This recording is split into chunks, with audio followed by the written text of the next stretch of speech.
ഇന്ന് ആലപ്പുഴ ബീച്ചിൽ വിനോദസഞ്ചാരികൾക്ക് വേണ്ടി ഒരുക്കിയിട്ടുള്ള യുദ്ധക്കപ്പലിൻ്റെ ആ ഒരു ദൃശ്യമാണ് ഇന്ന് ഈ വീഡിയോയിലൂടെ പ്രദർശിപ്പിക്കുന്നത്.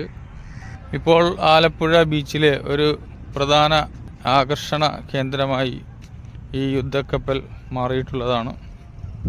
ആലപ്പുഴ ബീച്ചിൽ ഏതാണ്ട് മധ്യഭാഗത്തായിട്ടാണ് പഴയകാലത്ത് ഉപയോഗിച്ചുകൊണ്ടിരിക്കുന്ന ആ യുദ്ധക്കപ്പൽ വിദ്യാർത്ഥികൾക്കും അന്വേഷണ കുതുകികൾക്കുമൊക്കെയായി സ്ഥാപിക്കപ്പെട്ടിരിക്കുകയാണ്.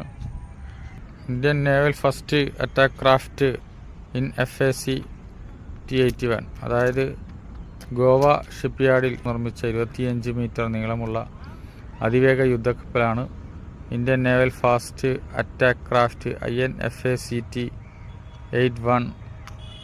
1999 ജൂൺ 5-ന് ഗോവയിലാണ് ഈ INFAC T81 കമ്മീഷൻ ചെയ്തത്.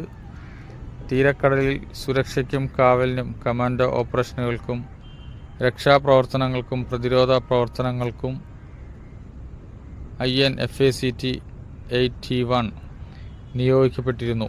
ജാനുവരി 28, 2020 മുംബൈയിൽ വെച്ചാണ് ഈ യുദ്ധക്കപ്പൽ ഡീകമ്മീഷൻ ചെയ്തിട്ടുള്ളത്.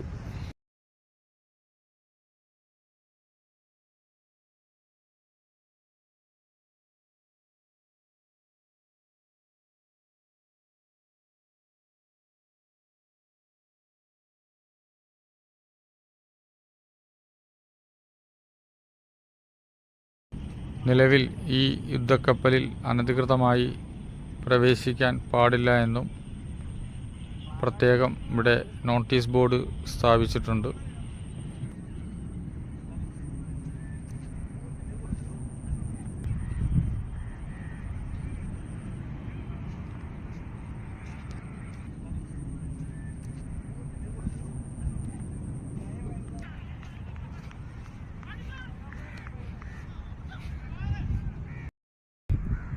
അപ്പോൾ ആലപ്പുഴയിൽ സ്ഥാപിച്ചിട്ടുള്ള ഈ ഡീകമ്മീഷൻ ചെയ്ത ആദ്യത്തെ യുദ്ധ കപ്പലുകളിലൊന്ന് വിനോദസഞ്ചാരികൾക്ക് വേണ്ടി ആലപ്പുഴയിൽ ഒരുക്കിയിട്ടുള്ളതാണ് നമ്മളെ ഇപ്പോൾ കണ്ടത്.